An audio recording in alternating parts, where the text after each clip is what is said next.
From Zare doing bit of impact news na Rajrang Thongbam Manu Huna Hariba 360-degree analysis of news and events. Mayam Butram Okchering Arang si August Kitang Ama International Friendship Day Marup Singi Numit Habitat Harban Smaktada Statistic is Minister by N. Biren Singhi Marup Nina Haribatum Laba Congress ki Hanagi MPCC ki President ex MLA Govidas Kontok Jamsi BJP joined the New Delhi da join the Matung da MPCC ki interim president MLN Lokena Luchingdo Pangfokpa Congress ki Adgun press conference Hamada Govindas na Congress Sankibasi Yamna Chauba Yamna Kodi term Tarugla Karakraba Minister Marilo Akraba Yamna high profile gi Misak Ama BJP de Sankiba Habasi BJP ki Damaktasu Yam Chauba Kudung Tibam Ogadrini Habagi Wafumni Maru and Harisi Yam Chauba high profile gi Besam Sankramnina already high profile high Ojaba ko chief minister Sulere and chief ministerial candidate Obi Abami and BJP de Laidore Maramaduna Log Amada Kai any Laidore Habagi Wapam Fondo Kibara Loena Mahana Chankibasi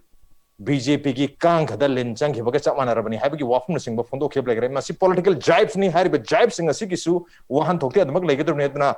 Log Anida Tasingna Kai Lerbra Habagi Homduni Madu Lady Habagi Praman Sungarang si Chief Minister N. Biren Singh na Lakadriba 2022 ki election da Chief Ministerial Candidate Oregani Habagi Yam Chauba message ama social media da Sandokpa Sandokra Matung da Amu Hari Pause Lali Habagi Wapam BJP State President Habatare Adekari Mayum Sharda Masama na koi telephone ki line da koi Paumiyamaga Wari Sanabada Adugumba BJP ki decision amata Laitri Habagi Wapam Singh Pondokra Matung Sida clear the Urban to Hariwa, who you walk from Krasandrokus number Moiraga, Log Amada, Kayani, Labagi film say, BJP situation, Urabara, Habagi Wahangamla, Wang Simatan, the Kandan, with the same back news scheme, Manu from the links in the Labirasi joining us tonight on Manu Huda, Bharatiya Janata Party, BJP Madhya Pradesh ki Chief Spokesperson, Ojachung Tham Bijoini, Hamta Ojabijo Petram Lokcheri, welcome to the show, appreciate you joining. Also joining us, Manipur Pradesh Congress Committee, MPCC ki President, Spokesperson, Ningombom Bhupenda Maiteni, Bhupenda Absutaram Lokcheri, welcome to the show, appreciate you joining too. And also joining us, Imphal Review of Arts and Politics ki Editor Oza Pradeep Panjabomni, Oza Pradeep Absutaram Lokcheri, welcome to the show, appreciate you joining too. Oza Bijoy Ahmad Lakchari, Oza Bijoy Lok Ahmad Kayani Kunbagi Pim do Oerbra have you Hamduni, Madu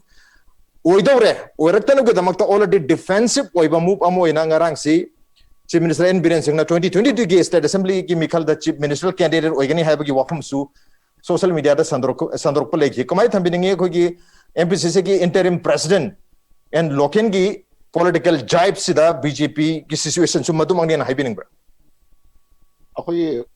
MPCC interim president, Sri N. Lokengi statement, AD Kainone. Congress Manunga Amadi Mahaki Tamoi Shopagi Chang do Pongdo Pani and Lobje. Anishu with a Api low with the Kai any say Kai any Kanakana with the Rino Amadi Sri Govidas Kontojum and Evacuate Conjure. Atopa Kai Api Congress ki MP candidate with Viramba Chief Secretary University or Nabakishore or Doribra Kana with the Rino Jimai Chena Api Congress spokesperson of you. Aduga atopom na Sri N. Biren Singh na Mama Sama Penogi, the ministerial candidate on a project or a board company have the manas and Pownate. Apagi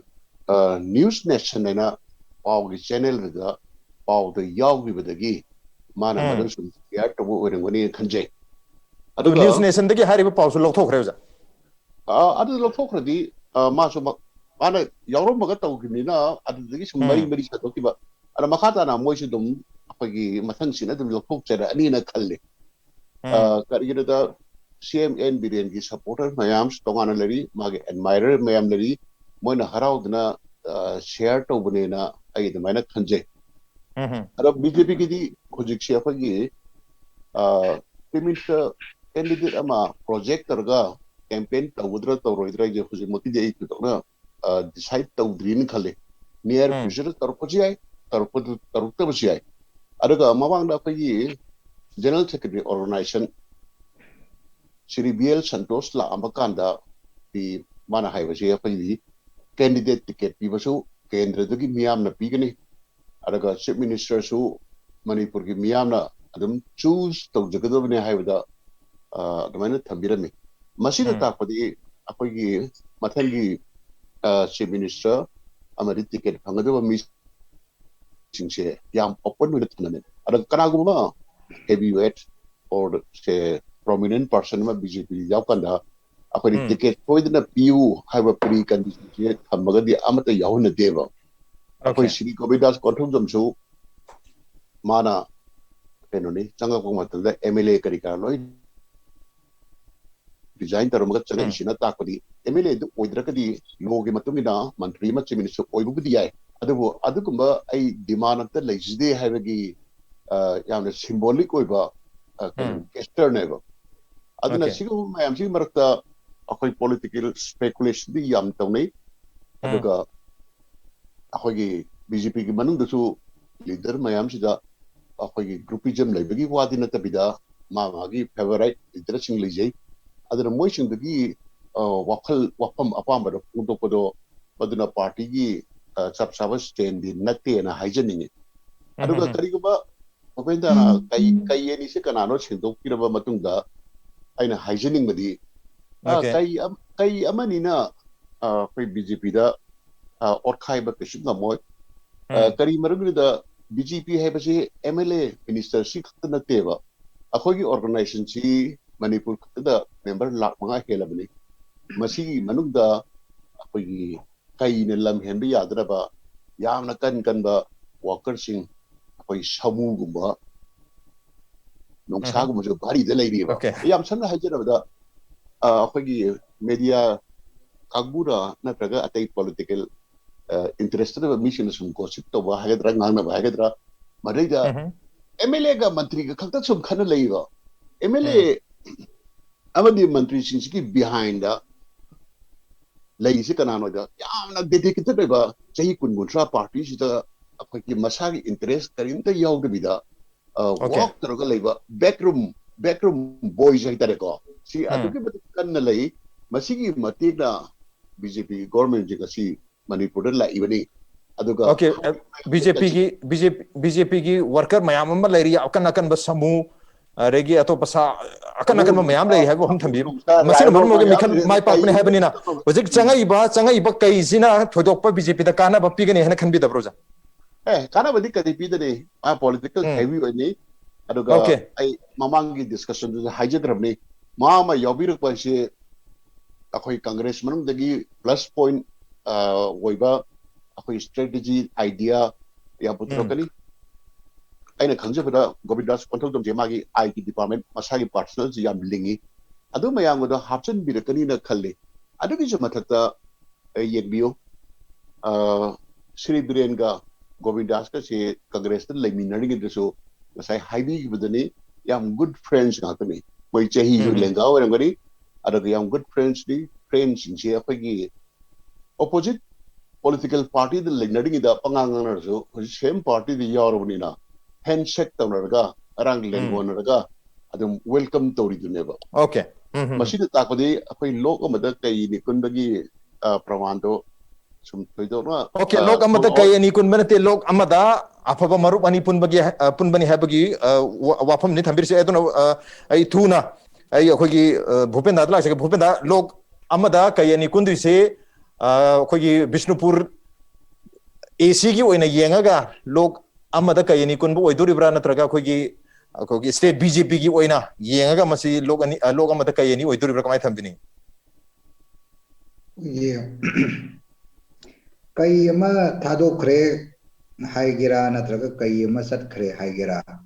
akoina yengadoribudi nongsa je kanano ogadoino haibuduni kai gi kai matani sididi jungle gi ningdauri kai nati nongsa ne hainaribuni okay nongsa je hojik MPCC de lehori nongsaji aikogi congress party de lehori okay akoina hojik hamjagadori wasi akoina ngasai West Bengal gi Subhendu Adhikari gumba Mukul Roy gumba Trinamool Congress tagi mayam ama BJP de sangaga BJP trick sanaraga sanghraga ticket मयाम फंगी दे मयाम फंगी मनुंग only 4% खतने कहौरी अदुंगसी मुकुल रोय होय अमु हलाए तृणमूल कांग्रेस शुभेंदु अधिकारी जो हनिंग हनिंग लई मासु पेन दum लई हौरे कंगाउनरगा बीजेपी दा अदो इवन वेस्ट बंगाल लगी मिनिस्टर ओइरंबा मा इसै सकु नुपा मंगराम कोगी सुप्रियो बाबुल अदुसु बीजेपी री टोपरी लारदना पॉलिटिक्स सै टोकरे अदुना बीजेपी सिना तौरिबसी मयाम असे ngahang ngahak ki mitrang sanaraga kauksallaga ticket पुरक्तबहु याबगी फिल्मद मयाम अमा लैरे मंत्री दि लायरदना केम दि लायरदना सीएम दि लायरदना अदुबो अखोइना मु हंगजगदो इसे करी नो हाय मतमसिदा ngasi उत्तराखंड अमसुंग कर्नाटका दा येंगे हायरगा चीफ मिनिस्टर होंखिबगुम इवन कर्नाटका दा मरमदि बीजेपी की चीफ मिनिस्टर असि नॉर्थ ईस्ट दी बीजेपी की चीफ मिनिस्टर ने हायना लैरिबो ngasi सिंग ngasi मखोगी ओरिजिनल बीजेपी मी यमत नतेब हेमंत विश्वा वगैरह हाना सर्वनंद सोनोवाल वगैरह एजीपी दा असम घन परिषद यावरमी अदगी पेमा खांडू वगैरह नत्रगा कोगी मणिपुर की चीफ मिनिस्टर वगैरह एक्सेप्ट त्रिपुरा की चीफ मिनिस्टर से नतना बिप्लब देव से नतना मरमाई तौदना मपानदगी पुछलागा ओहनब चीफ मिनिस्टर ने अदमाई तौदना झारखंड थाने 2003 दा चीफ मिनिस्टर कोगी अर्जुन मुंडा थोकरे अदो हजिक हजिक लैरिबसी करिनो हाइबा मतमसिदा बीजेपी सिना चीफ मिनिस्टर होंगोरखलिबसी उत्तराखंड गदी मसी हंदक नते हंदक सही सिनते ममांग सही अखोगी ममांग सही इलेक्शन ममांग लई मयाम अमा तौकरे मणिपुर की चीफ मिनिस्टर असी नुमित खरनेगी मनुंगदा होंगकदोरिब्रा होंगओइदोरिब्रा हाइबगी वाहंगसिनी मयाम हंगरिबसी होंगा एना खलगदी पीपल सीएम हाइरिबदो पीपल सीएम नो कराइदे चटखिगदोइनो अदुगो होंगागदी महागासी सर्वनंद सोनोवाल दोना यूनियन मिनिस्टर ओइना थाबिगदोरिब्रा नत्रगा महागासीसु मसिरसुम लैसलगा चीफ मिनिस्टरियल कैंडिडेट ने जे लाउथोकपो ngamdudna maramdi बीजेपी जी चीफ मिनिस्टरियल कैंडिडेट नतना प्राइम मिनिस्टरियल कैंडिडेट लाउथोकपो पार्टी ने नरेंद्र मोदी जी गुंबा 2014 दा प्राइम मिनिस्टरियल कैंडिडेट लाउथोकपो मदुगु पार्टी ने मदमाइन तौदना 2022 वोट खितंग आशले था तरे तंग आशले बीजेपी हाइबसिदी यामने क्लियर कट ओबा पार्टी ने मखोइना हाइजरिबनी अदु रगदी था तरे तंग आइरो फाउसिदा पीपल सीएम अमा लैना चीफ मिनिस्टर बीजेपी के अमा लैना मथंग जही की इलेक्शन दा हजिक हजिक लैरिब सीएम सिना सीएम फेस ओइरोय नत्रगा सीएम फेस ओइगनी हाइबसि की क्लियर कट अमत थम ngamdriba including state unit president भाउबरा मदुननी अखोइना मुक मसिदा लाक्चगदोरिबसे हजिक लैरिब बीजेपी से मसाम क्लैरिटी लेते अदुबो एट द सेम टाइम अखोइना मो हंगजगदोइसिना बीजेपी से बीजेपी दा क्लैरिटी लेत्रगा सु कांग्रेस तदी ngrangi statement दा यामना क्लैरिटी लेबो माली बीजेपी की कांग मखादा लिनचंग हौग्रबनी हाइबगी जाइब अम पिरई लोइनना लोक अमत कई अनि कुल्ले हरबनीना करंबा मखल की लोक नो कुन गुदरिबा कई अनि से कना कना ओइदुना हाइबदुमति कांग्रेस याम क्लियर होयो माली अदुबो मदु क्लैरिटी दु ngasi खरा थंबियु सिनिदा हजिक अखोगी लिन की मतंग दुदी लिन से कना दा थाजलिबनो दि खंगरे अदो हजिक तौरीबसी अखोगी येंबियो कई अनि से कना ओइदुन सिनि भूपेंदा कई अनि से कना ओइदुर की सिनि येंबियो ngasi बिष्णुपुर एसी तो ओइदुरिब्रा मणिपुर की ओइन ओइदुरिब्रा सिनि बीजेपी की मनुंग बीजेपी तौगे ngamba पार्टी ने मखोइदी अखोइदी अंगकपो मफावे अदो ngakpadi ngakकदौ मानदे मरमदी केंद्र मद बीजेपी की टिकेट अनि पिरकदरा हाइबदु मयामना हाइनरिबा हजिकसे मरमदी अमदुना लोकसभा की कैंडिडेट ओइना लेरमगा कांग्रेस की चीफ मिनिस्टर की मथक्ता ngang याबा ngangamगा सटखरे बीजेपी दा चीफ मिनिस्टर की चोरोंदा दुम संगरे अमा सिना अमुक चीफ मिनिस्टर की मायोक्ता ngang याबा ngangamगा चीफ मिनिस्टर ना अमुक ममानबनी ना मु हायरगा अमुक संघनगरे सिगुम्बा मखल की मीसिंग सिना करमाइन तौदुना बिष्णुपुर की प्रजा की सेवा तौबो ngamदोइबनो हाय मरमदुननी असेंबा बिष्णुपुर की प्रजा की सेवा तौबो ngamदोइबा ओइरगदी सुमनगी कांग्रेस पार्टी खक्तने हाइबसे कोई थमजगे अदु येंबियु ngasi हजिक बीजेपी की मनुंगदा यामना तुमिन लेबा अखोगी डार्क हॉर्सेस मयाम अमा लैरी समना हाइबा याम वाजरबा एमएलए सुनतबा एक्स एमएलए सुनतबा मी मयाम अमा लैरीबा मयाम खरना हाइनरी चीफ मिनिस्टर ओइरकदोरिबसे नॉन इलेक्टेड अमना सु ओइरकपा याय जो हाइनरीबा अदु कना ओइरकदोइनो खंगदे मरमदी बीजेपी सिदा अखोगी हजिक मक्सी ꯃꯈꯣꯏꯒꯤꯗꯃꯛꯇ ꯊꯕꯛ ꯋꯥꯅ ꯇꯧꯕꯤꯔꯝꯕ ꯃꯌꯥꯝ ꯑꯃ ꯄꯥꯔꯇꯤ ꯑꯁꯤꯅ ꯑꯗꯨꯒꯤ ꯄꯣꯖꯤꯁꯟ ꯑꯃ ꯄꯤꯕꯤꯗꯗꯅ ꯍꯥꯏꯕꯗꯤ ꯃꯗꯨꯒꯤ ꯗ꯭ꯌꯨ ꯑꯣꯏꯕ ꯁꯝꯅ ꯍꯥꯏꯔꯕꯗ ꯑꯦꯛꯖꯥꯝꯄꯜ ꯑꯣꯏꯅ ꯄꯥꯔꯇꯤꯁꯤꯒꯤꯗꯃꯛꯇ ꯑꯁꯨꯛꯀꯤ ꯃꯇꯤꯛ ꯍꯣꯠꯅꯕꯤꯔꯛꯑꯕ ꯃꯇꯝ ꯑꯃꯒꯤ ꯁ꯭ꯇꯦꯠ BJP ꯄ꯭ꯔꯦꯁꯤꯗꯦꯟ 2017ꯗ ꯃꯈꯣꯏꯒꯤ ꯂꯨꯆꯤꯡ ꯃꯈꯥꯗ ꯁꯔꯀꯥꯔ ꯁꯦꯝꯈ꯭ꯔꯒ ꯔꯥꯖ꯭य ꯁꯚꯥꯒꯤ MP ꯗꯣ ꯑꯣꯏꯍꯟꯒꯦ ꯍꯥꯏꯔꯒꯗꯤ ꯍꯖꯤ ꯑब्ꯗꯨꯜ ꯁꯂꯥꯝꯒꯤ ꯂꯦꯝꯍꯧꯔꯤꯕ ꯆꯍꯤ 3 ꯈꯛ ꯐꯤꯜ ꯑꯞ ꯇꯧꯅꯅꯕꯒꯤꯗꯃꯛꯇ ꯊꯥꯕꯤꯈꯤꯕ ꯃꯗꯨꯒꯨꯝꯕ ꯃꯇꯝꯗꯨꯒꯤ ꯔꯥꯖ꯭य ꯁꯚꯥꯒꯤ MP तसेंग बीजेपी ने नुंसीबीरगदी मखोई मथंगी ओलकपदुदा फुल 6 टर्म्स अमसु तसेंग 6 टर्म्स अमसु थाबीरंबे याबनेबा अदुबु थाबीखिद्रे मसमाइन तौदना बीजेपी हाइरिबा पार्टी असिदी मखोईदी मी मयाम अमा लौसलगा हजि मंत्री फम हांगदना लेरिबा मंत्री फम मयाम मी मयाम अमा लौसलगा मोगी पॉलिटिकल करियर से मांगहले लोइसले हाबने दुबु भूपेंद्र हजि फाबे you are still running away आईगी मेन क्वेश्चन दगी क्वेश्चन चेल हाब तारे भूपेंद्र कई अनी से कना गदुरिबनो अमना चीफ मिनिस्टर ओरिबसे कई ना हैबी दुरिब्रा दुगा नॉन इलेक्टेड अमना चीफ मिनिस्टर ओरप याय ना वाफम थमने हाइसिसु संगीबा अनु व कई जो ओइदुरिब्रा नत्रगा बिष्णुपुर डिस्ट्रिक्ट तक कई अनी कुल्ले हाइबो ओइदुरिब्रा कमाय थमबिने मस अदो क्लैरिटी अमदी यौद्रगदी ओजा बिजोय दम no लेतारे ngasi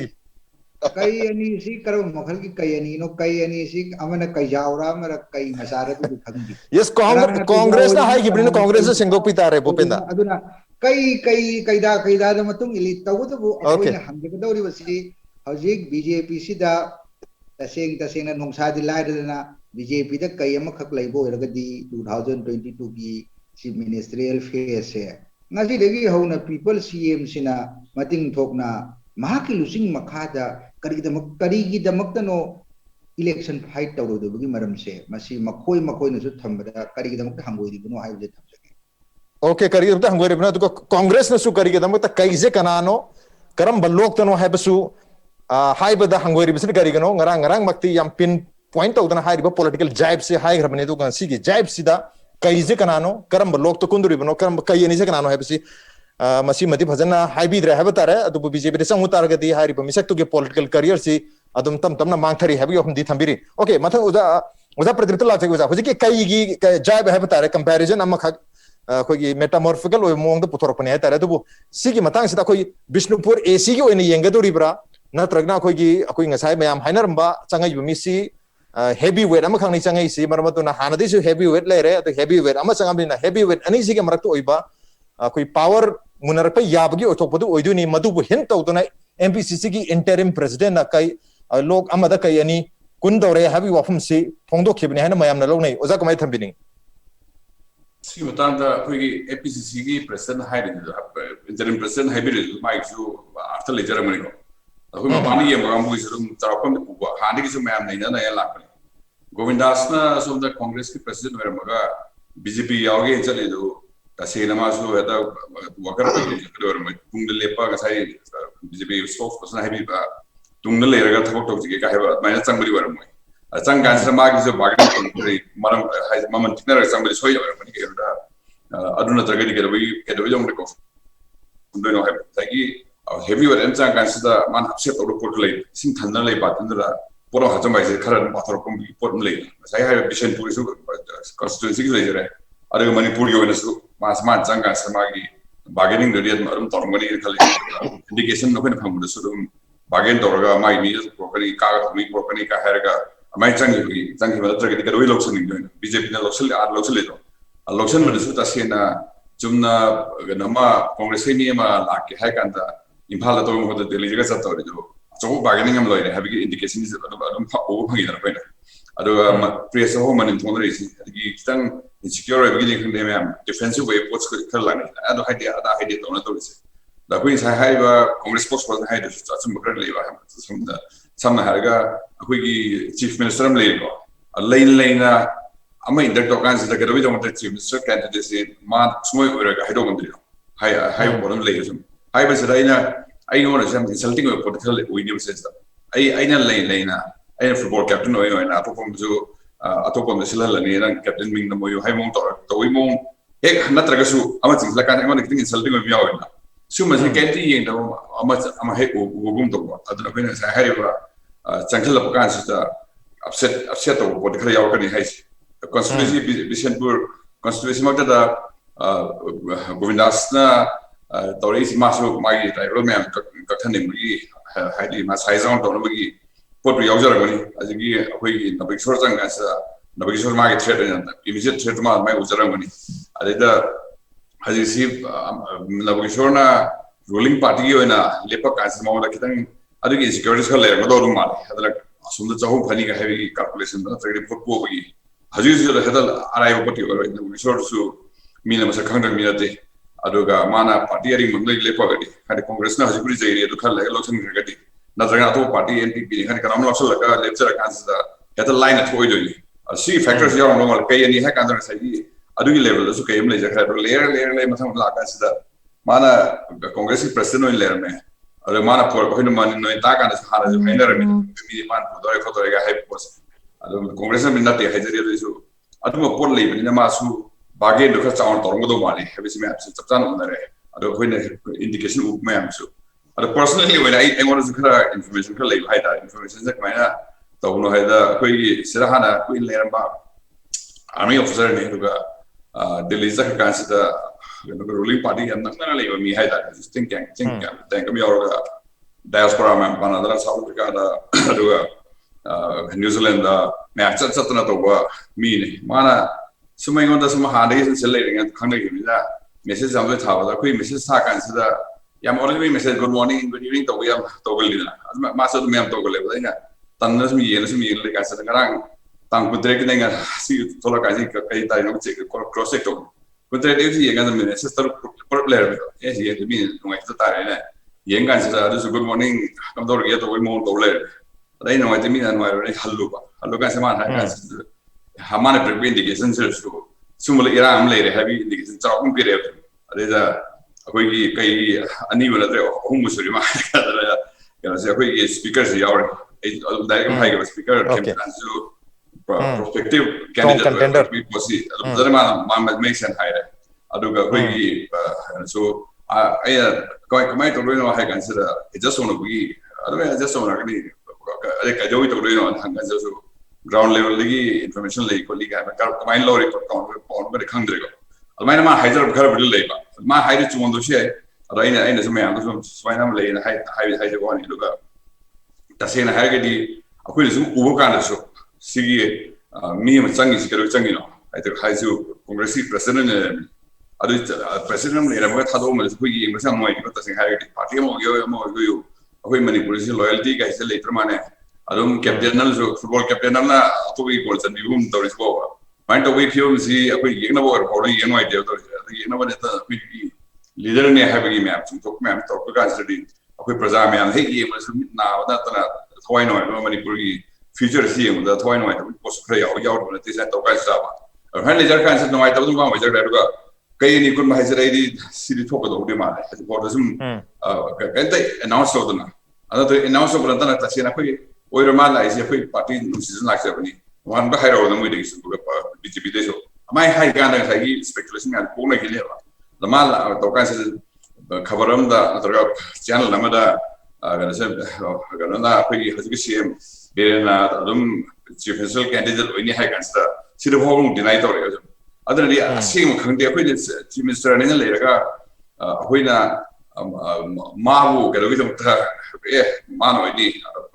tanggai patran tu backup terlebih kan, amai asing haira gadi, minggu tu confidence kau lehelina. Aga, ayu era mungkin ayu insulting in law ni tu sih na, mana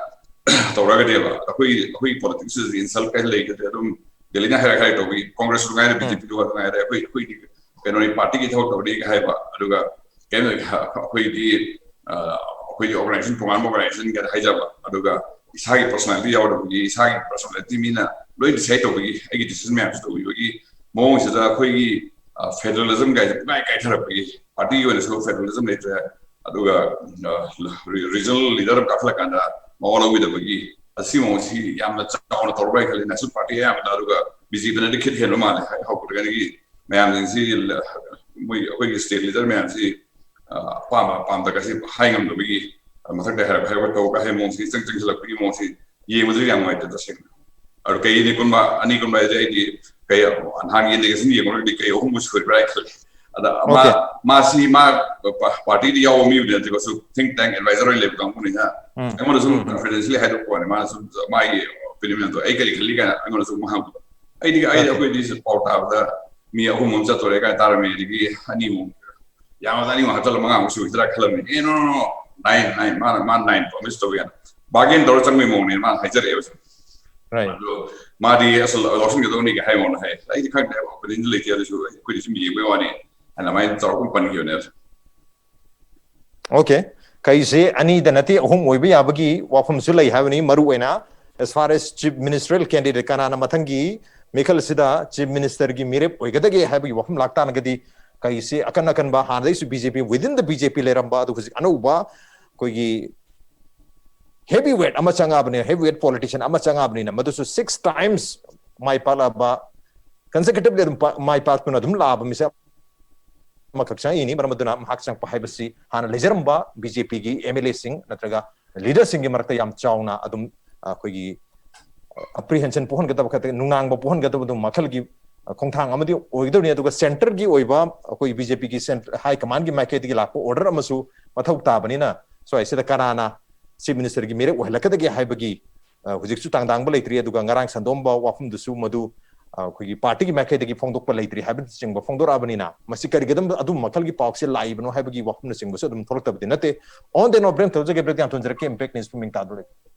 Admission form Thajare, Manipur University Kancipur Manata Laiba Temple of Learning Degree College ki admission form Thajare. Professional course da BBA amasung BCA ne. General course da BA amasung basic course ne. Loina Temple of Learning Toll ki CBSE amasung atopa board ki pass rupa mahiru sing yang naga. Class 11 Science Arts amari Commerce ki mingjan form Thajare. Athuba da mingjan bheu akupa marol college amasung school ki office ta ki khangbi beagan. You are the future. School, a place where your future is carved. Exploring new ideas, spacious classrooms equipped with smart boards, well-stocked library, expression in art, educating young minds, even making stronger. This is where you start, cause it all begins with you. UNACO School, excellence in education.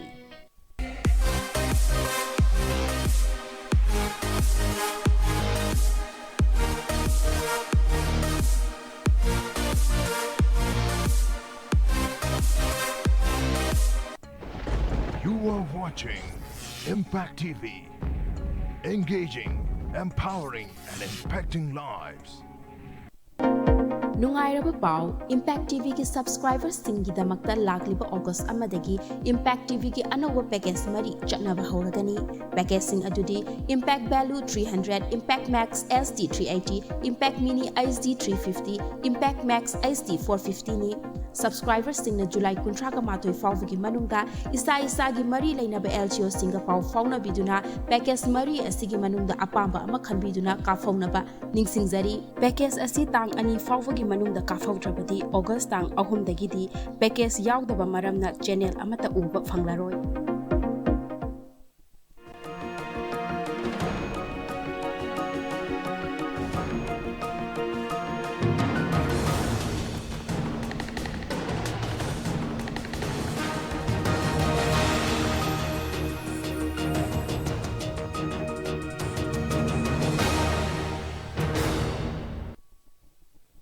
Welcome back to the Briefs Manu Hunania 360-degree analysis of news and events with Miraj Rongthangbam. Manu Hunada ngasi khana jarmi basi log amadak kai ani hai basi hiram dani. Log amadak kai ani hai risi ex MLA Bishnupur ki ex MLA Govindas Konthok jone BJP de changar matung sida BJP ki manungda kogi log amada hai badi kogi BJP ki manung sida powerful oiba candidate CM candidate oibi abmu ani lerpagi mong lakpa gi hint tawraduna MPCC ki interim president and local phongdo ki wafung mari rena khana jabni mathang si ai ujabi jo lak chabta ujabi jo ngarang si Govindas Konthok jomna BJP da changabo matung se da mahangna chief minister na su hari reception ki program se dum hai congress ta ki koi atopa MLA khara su lakado leiri hai dana at the same time koi Govindas Konthok jomna su times now da phongdo ki wafum da su man hai si koi keno dagi sangkatokba congress tagi lakatokba mi leiri habi wafum na singma phongdoi aduna mahak se yamna influence toba gamba topa magi hana thabuk tongminara mahagira magi party ki MLA sing bhabu porpang amba yam chaw heavy weight ama khangni aduga magi hanadagi oiba magi career magi political career sing matam da yamna high profile oiba misa ama khangna habsi khangnare marabdra mas chang pani na so da internal contestation ama lakpa yabagi chief minister gi candidate poiro power gi contest ama lakpa yabagi changdam na ba kanana heli kanana werpa ya habagi changdam na ba lakpa yabagi mamita badagi ngarangi pausi social media da hadi ahambada news nation da budi thogle hadi khu ministerial candidacy chief minister N Biren organi habi wakum si adubu hairiba March hasi da mathang jehi March da pangthok kodriba assembly gi mikhal habi state manga sida Goa ne adagi akhoi Uttarakhand ne aduga UP ne hairiba state hom zigidi mokhoi gi chief ministerial candidate se kana oigadagi haibasi hairiba news channel sena adumak pausi happy aduga akhoi gi atop state ani habi tare Punjab amadi Manipur gi chief ministerial candidate kana oigadagi haibasi lokhokre habi tare maram dana swai sida ahambada akhoi gi chief minister N Biren na chief ministerial candidate oigani hena hairamaga amu lokhokhiba aruga akhoi gi paumi amana amu akhoi BJP gi president da hangba matam da adumba decision lob leitre habna chingba lakpasida so asida BJP manung da so yam chawba faction am leirabra habagi mami am tare habtare hadi sondana pa am thon ba aruga am dargi am counter lakpa habtare khena ba morsi within the BJP akhoi badugo bokarin te leitida asagi ai mamangi rawda sengpok chagarni akhoi gi news channel an pokaga magi yamnu she support to men share to wani amaduna lokthokradi mari ni na mayam to lokthokrani khalle ai mamana khumjagre kaga Shri N Loken honorable MLA amadi Congress interim president yam sauri je inisum yengradi Shri Govidas kontau jom mama tanda chilaga yauhi moi khaurum di haigi saw suma maramdi apaina mamangda tagi beda Congress ki MLA taruk jang kani nipan jang kani koi speculation da kya di wari saning de adru adu muk amale ramani na mama tanda chalaga Delhi da yamna apai ken kergaloina welcome tawri na sounding bedi ngang mal aduga masagi bopenda na haigi beda kai amadi Govidas ne haigi re aduga nong sadi Congress lay hori aine sung khanda party gi president weram bachina kai werga nongsa ma leiragadi nongsa du chana ki leibra na tagal muhi nga ta ngai horobra haibi hang bi yeba Congress mangi maru we problem je aina Congress da hygienic bache national level so Sonia Gandhi Rahul Gandhi na ta president winning a head later prime minister candidate so moi head tawa adagi Manipur da so Shri Ibobi Shri Gai Khangam CLP ki leader se moi bracket to yadaba ahoi youth ai se masana ambitious hoy masana restless hoy adada ahoi jo kanna honor di party ki chief minister candidate ko bi aina ama to bi aina na khanna ba mayam da gi asa do pula mapok da chahi tra manga oiramaba ahoi ki chief minister mana phamjan da sum leiba che makha da work tawning bagi incentive to what was quite natural. She Congress denied the also quite natural in hygienic. I don't say Bobetana Habibada BJP Bunga Yam Sang was a backroom voice by am like Chummy. I don't organize them at Salai share, organization the Mapangan, Kalangi, BJP one liner Emelina. Nation first, party second, and a self last kind hyper. Yam Samna the Isai Shagi. Ego masi yari ke pixel laga organization ki apunba collective direction the chat pa ngamna ba wala ba hai se ngabi ba makai organization hai mapangan kandorin neba individual ego dna sum phandan le ka di organization ma oibagi kana ba loina what kaneba aduga Shri Babananda ki Rajasabha ki MP tam tension ki balite me ma lay hidraga mahut chinmani mag remaining 3 years so koi mapung phana dum oigi adugi jo mathakta BJP di akoi nationalist party ni na hoji akoi democracy chatla jo India gi history ge sago naraba akoi gi ningthau gi chanabi kari kra che with due respect adum thamning e Shri Ibo bi chief minister ori da Manipur gi ningthau Maharashtra se ma sanal jo che yam sati ne humiliate tawgi ba eviction tawgani adu tawni ada tawni kana wathok mayam boy sigo mayam je akoi diam painful oiba ningthau da khoina power pi dana minister wo henba kholam bagi wakum nate democratic process la agadi opposition of zukai de aduna 2017 ge February thada prime minister dina langjing ka chobu da bot khom la ko matam da shri akhoi ining thau Maharaj election ma sana zabe dais ta ko khotpani prime minister am ga dais ta ko khotpai se ya art le any me me chang ga phamina ba ya banate aduna mahaki su akhoi yamna respectable position of thamba sida how giver raj sabha gi mikhal du da akhoi chance pirga chinkhalo baduna akhoi madugi window to nan tho han ba ya da ba aduna masida akhoi Sri Bhavanand da akhoi kare haitare akhoi lan namda question ta lite ma je akhoi BJP gi core committee gi member wari party sida media da yaw gi to ngar ba question amane but he is still a very important member of the BJP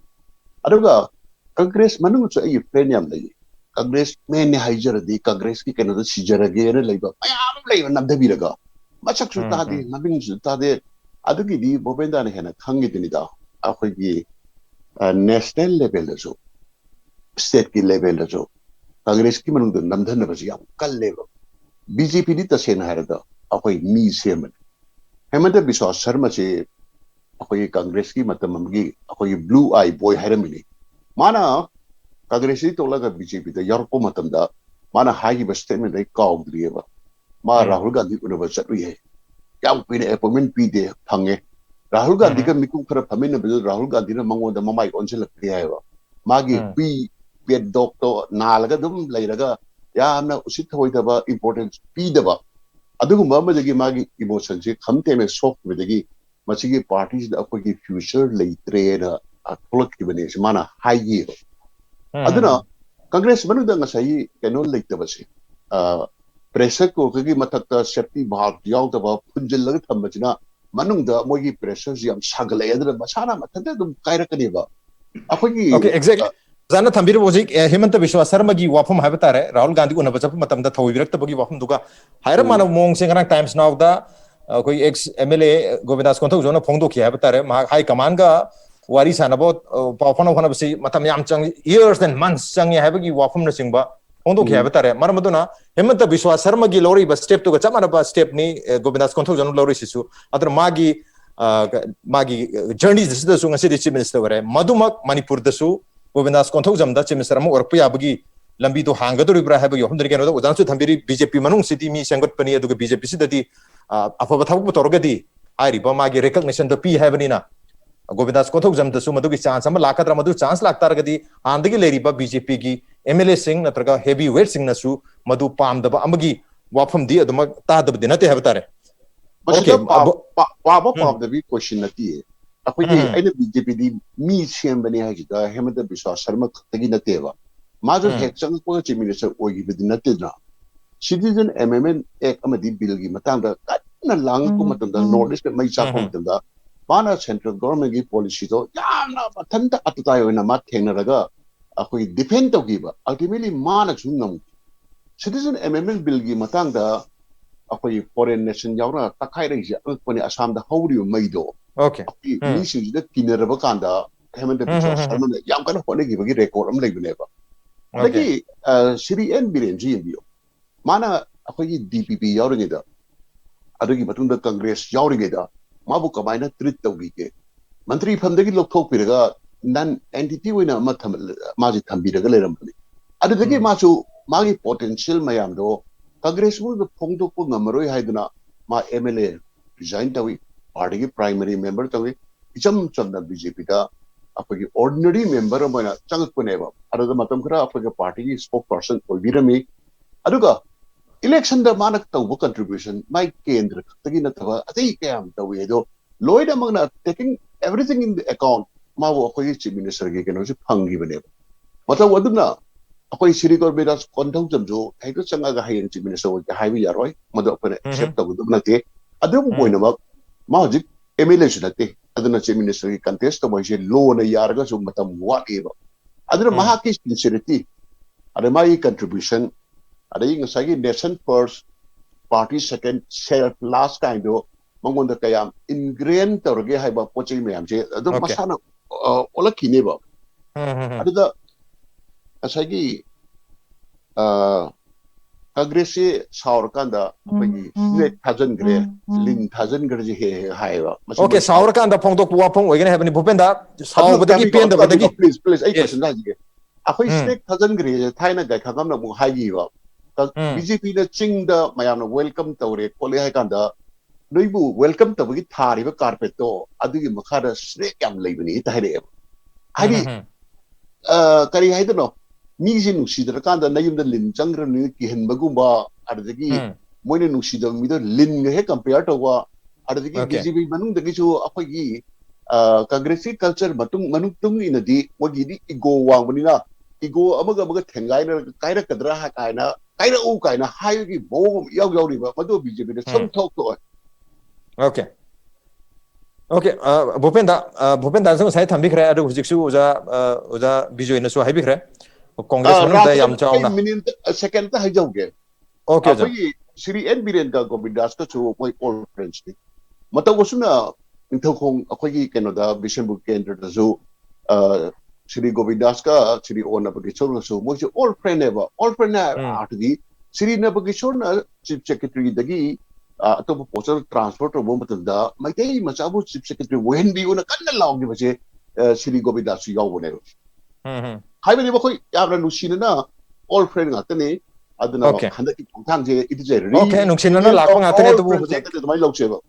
hojek kyam yamna nungsinaba ngamgudru na habagi wahang dileri bopenda congress ta ngasai jo takbi khare khoi nongsa le hobagi wahum se probably le horiba nongsa se na baram oiraga kaise leingam dadna sakhibo oiduribra hojeki akoina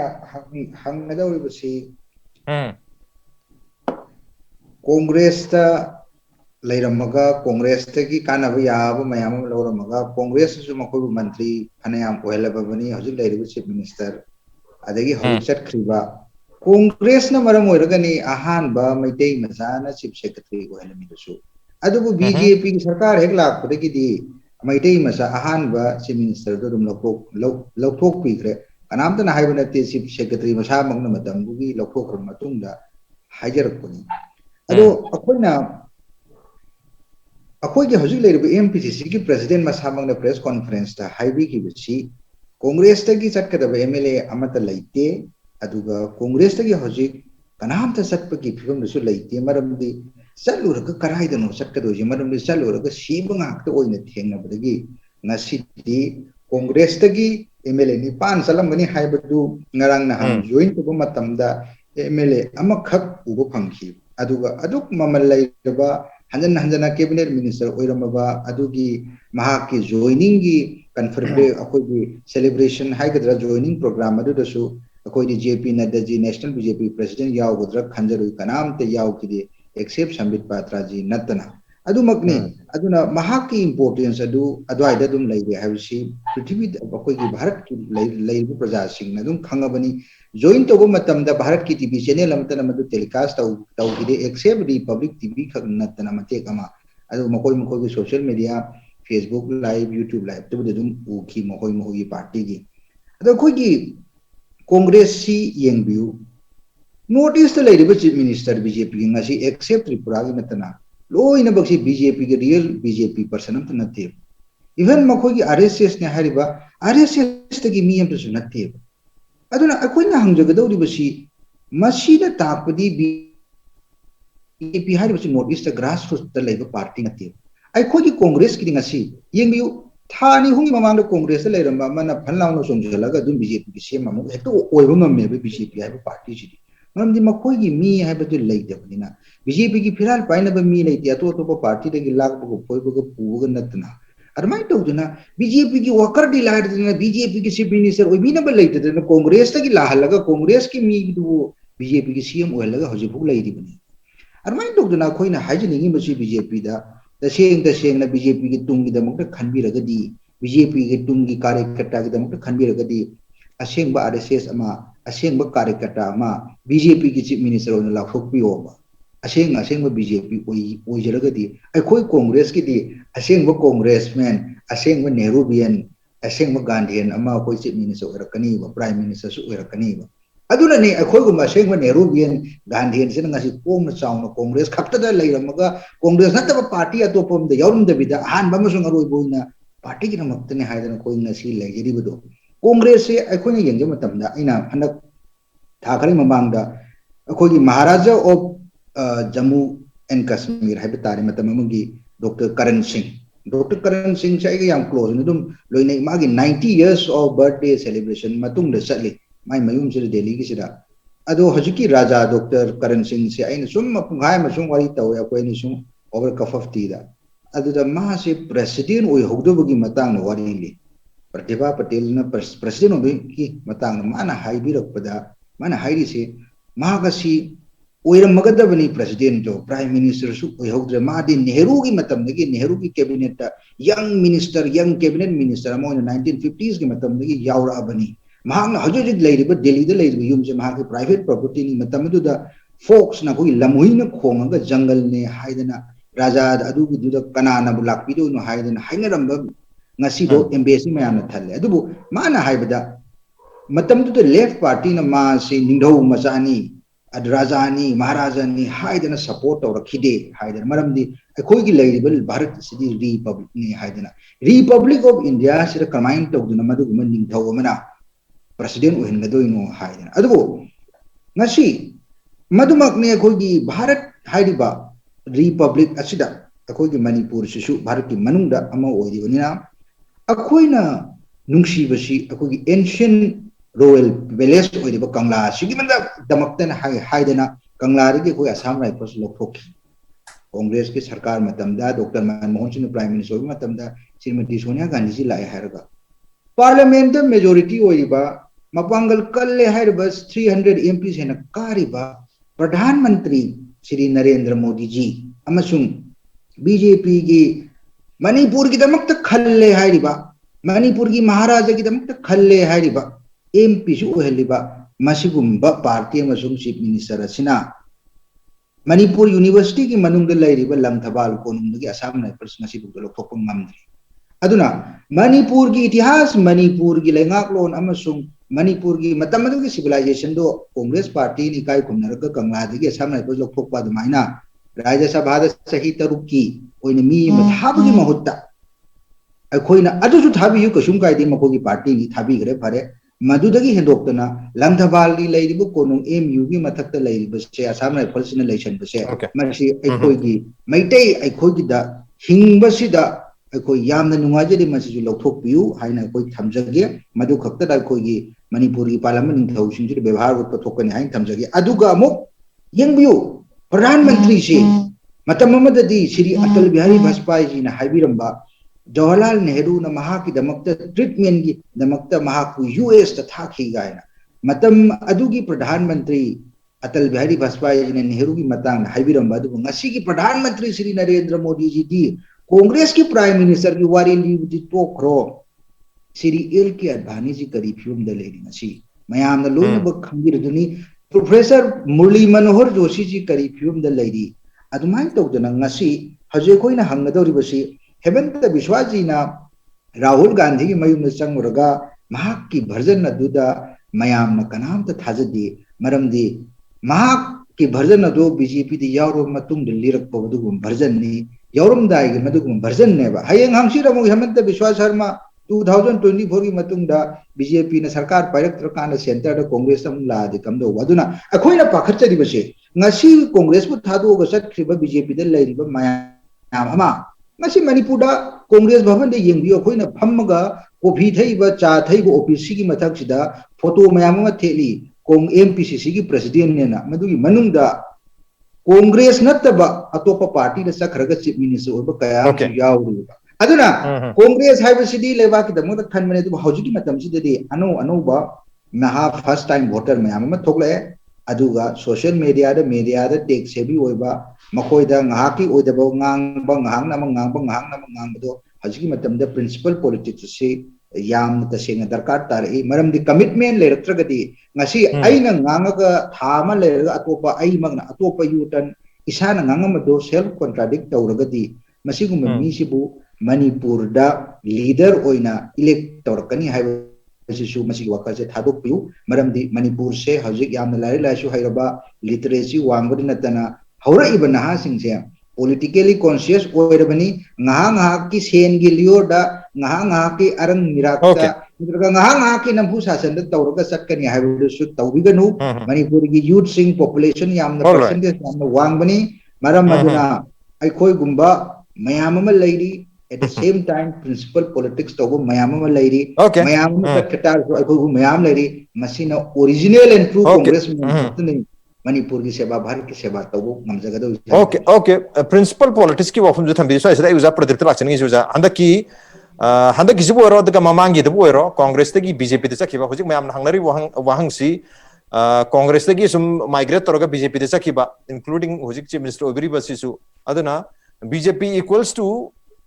INC Indian National Congress haibagi wafum na sing mayam hangnari haidi congress le mayam se sumsa khraga sum bjp on giba aduna bjp amadi congress kam rakta khena base kem leitre aduna sai sida wafum amala isena ko gi principal politics magi principal the congress le ramada man ngangi wafum dugi on atana the bjp le lerkan am ngang tuinina yamna contrast sappa magi within 1 year gi span manungda natraga magi 5 years gi career manung sida dum ubangam basi mayamna yamna nungai nadi habatare adu hojik thoi ba thodo wathau haukiba numit tang 38 July tang 38 dagi koi MPCC ki president na resign oi hibadagi na hojik pau busida live development news mayam si including koi manu hunagi discussion na taw khanari mayam sida bahana migrate to ge man atopadi yaw ki basi yamna legitimate oi bhai batare koi politics adum yamna yaba yamna to hom thokpogi mong da mayam su pau keri to budasu discussion to busu ngang ba but whereas mayamna public ne pena drisidi karino magi principal do thado ga pangchong no songa hadi amadam yaw amadam yaw to bagi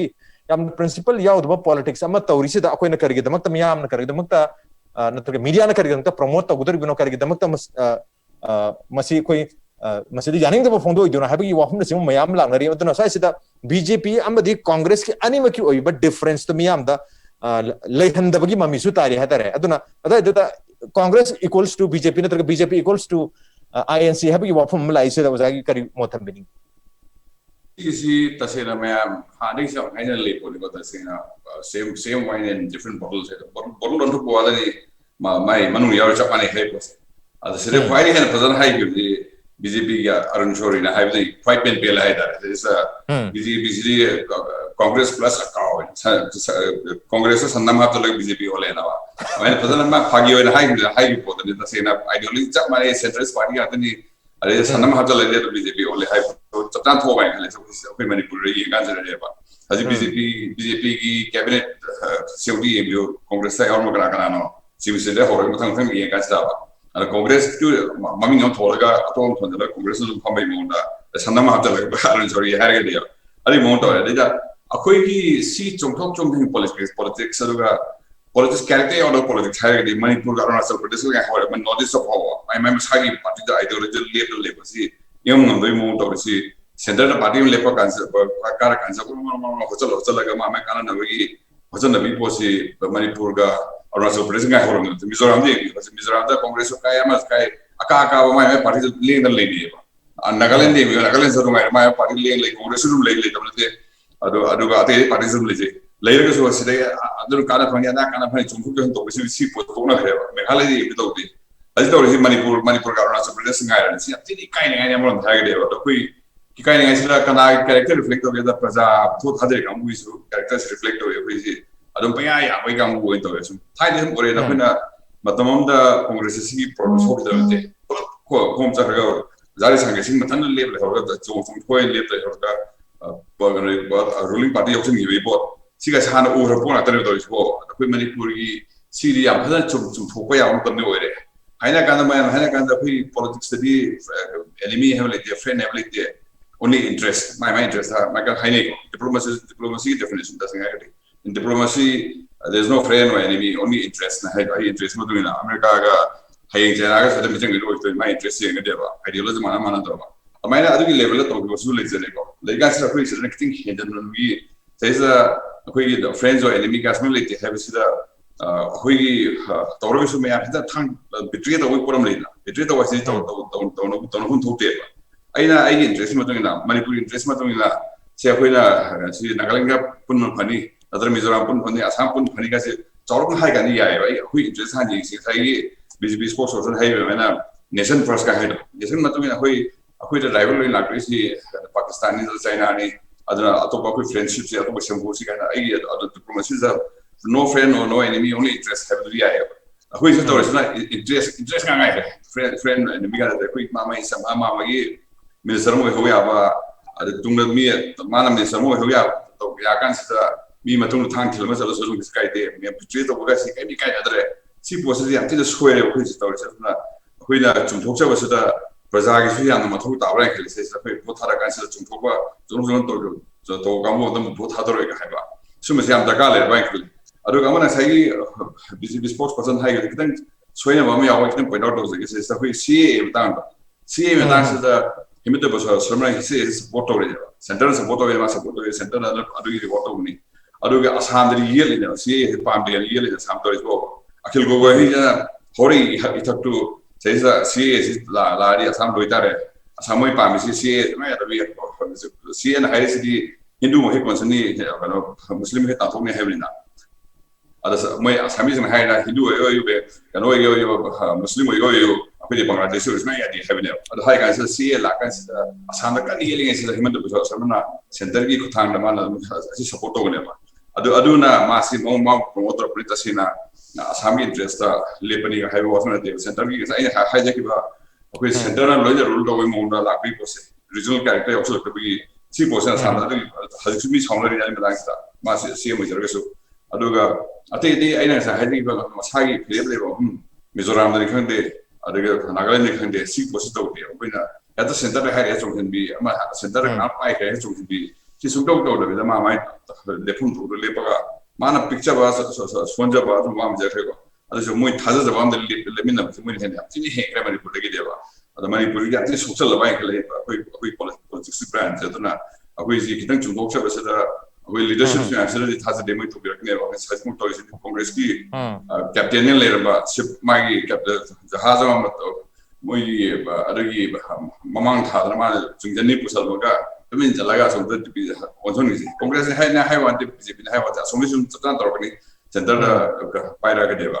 Adakui Spina Hetamea, Isagi, one character, Mamutaraga, top of the press in the Raymond, see politics, lady Heliman Pussy, Adamoki, I'm not occupied this movie, right? What can link my head? As a Hezek level of time, more than a here, there was a medium here, a banding was in the inner Panda. Commentator man, Yakan, Manipuri, and so Presi, Rapuga,